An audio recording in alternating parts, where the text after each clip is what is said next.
स्वागत है आप सभी का हमारे YouTube चैनल एग्जाम 30 पे।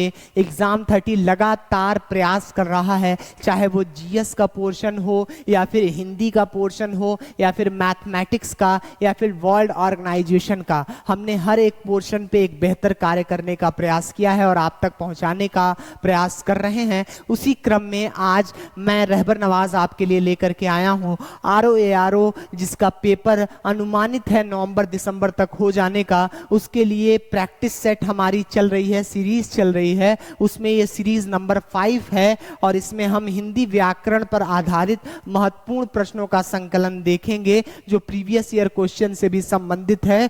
ज्वाइन ऑफलाइन टेस्ट सीरीज, हमारे ऑफलाइन टेस्ट सीरीज जो ROARO के चल रहे हैं वो हमारे आप दिए गए डिस्क्रिप्शंस के नंबर से संपर्क करके पता कर सकते हैं कि ऑफलाइन और ऑनलाइन कैसे हम ROARO के टेस्ट सीरीज को ज्वाइन कर सकते हैं। ठीक है, तो चलिए स्टार्ट करते हैं। पहला प्रश्न है, किंकर किसका पर्यायवाची है? किंकर दुख, दास, देवता, द्रव्य। तो इसमें दास जो है किंकर का पर्यायवाची हो जाएगा। फिर कौन सा पर्यायवाची तालाब का नहीं है? तालाब, पुष्कर, तट, तड़ाग। तो इसमें ये सभी जो हैं तालाब के पर्यायवाची हैं। तट जो है तालाब का पर्यायवाची नहीं है। अगला प्रश्न है, कौन सा पर्यायवाची देवता का नहीं है? सुर, निर्जर, विबुध, ये तीनों जो हैं देवता के पर्यायवाची हैं। द्विज जो है देवता का पर्यायवाची नहीं है। ठीक है, कौन सा पर्यायवाची नारी का नहीं है? वनिता, वामा, ललना, कामिनी। बताइए। तो इसमें जो है वामा जो है ये नारी का पर्यायवाची नहीं है, बाकी ललना, कामिनी, वनिता ये सभी क्या है? पर्यायवाची हैं आपके नारी के। कौन सा पर्यायवाची पार्वती का नहीं है? उमा, भवानी, गिरिजा, आत्मजा। तो ये तीनों ही क्या हैं? पार्वती के पर्यायवाची हैं, जबकि आत्मजा इनका पर्यायवाची नहीं है। धरती का कौन सा पर्यायवाची नहीं है? अचला, क्षिति, वसुधा, ये सभी तो हैं। ठीक है, लेकिन अचल जो है ये नहीं है। अचल यानी स्थिर चीजों को कहा जाता है। ठीक है, तो धरती का पर्यायवाची ये नहीं है। अगला है, कौन सा पर्यायवाची नदी का नहीं है? तटिनी, सलीला, तरंगिनी, ये सभी नदी का जो है पर्यायवाची शब्द है, लेकिन देव नदी गंगा को कहा जाता है, तो ये गंगा नदी का पर्यायवाची है। पक्षी का पर्यायवाची कौन नहीं है? तो पक्षी का पर्यायवाची द्विज है, विग है, खेचर है, लेकिन जलचर नहीं है। जलचर यानी जो जल में रहने वाले जानवर होते हैं उनको जलचर कहा जाता है। अगला है, कौन सा पर्यायवाची पेड़ का नहीं है? तो तरु है, दुम्र है, बीटप है, लेकिन बिहान नहीं है। बिहान सुबह को कहा जाता है, प्रातः काल को कहा जाता है बिहान। कौन सा पर्यायवाची पुष्प का नहीं है? तो प्रसून है, पुहुप है, सुमन है, लेकिन कमल नहीं है, क्योंकि कमल तो अपने आप में पुष्प का एक प्रकार है। ठीक है, कमल है। जलज, पंकज, कंज, सरोज इसको कहा जाता है, इसके पर्यायवाची है। ठीक, फिर जंगम का विलोम। जंगम का विलोम सगम नहीं है, अचलता नहीं है, साधुत्वता नहीं है, स्थावर है। ठीक है, जंगम का विलोम स्थावर होगा। मृदुल का विलोम क्या होगा? मृदुल का कठोर होगा। यह कोमल है तो यह कठोर हो जाएगा विलोम।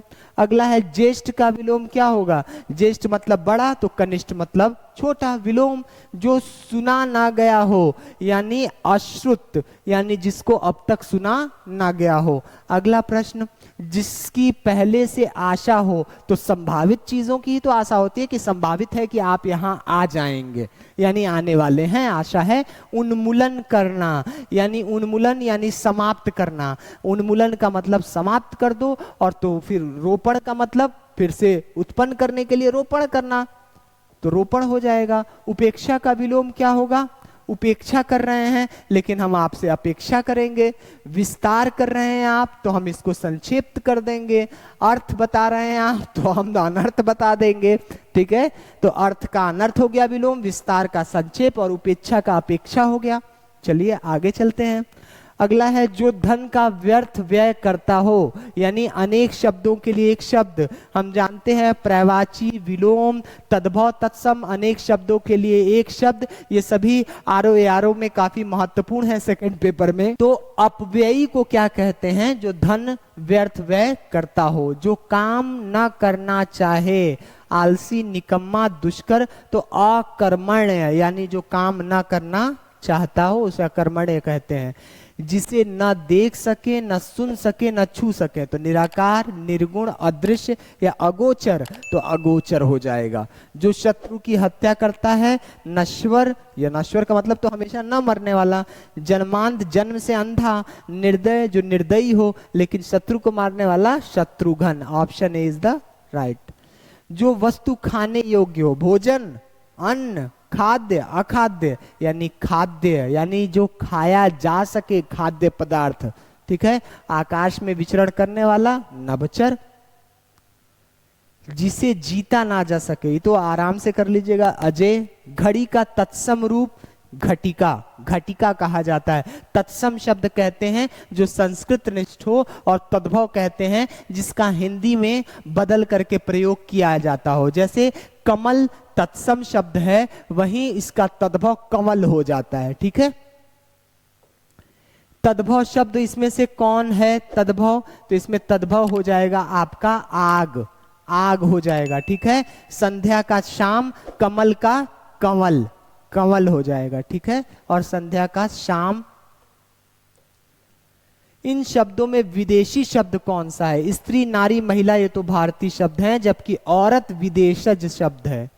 तो आज के इस एपिसोड में इतना ही। उम्मीद है हिंदी व्याकरण का यह पोर्शन आपको बेहद पसंद आया होगा। अगर यह हिंदी व्याकरण का पोर्शन आपको पसंद आ रहा है एग्जाम 30 के माध्यम से, तो जल्द से जल्द, अब तक अगर आप पहली बार हमारे चैनल पे आए हैं और सब्सक्राइब नहीं किया हमारा चैनल, तो जरूर कर लें, ताकि ऐसी सूचनाएं आपको तुरंत पहुंचती रहें। और प्लेलिस्ट में जाकर के आप जरूर, बीपीएससी एग्जामिनेशन हो या यूपी ट्रिपल एससी का एग्जामिनेशन हो, आप जाके प्लेलिस्ट में सर्च करिए, हर प्रकार के करंट अफेयर और जीएस के पोर्शन आपको मिल जाएंगे, ठीक है। तो देखते रहें एग्जाम 30। जय हिंद, जय भारत।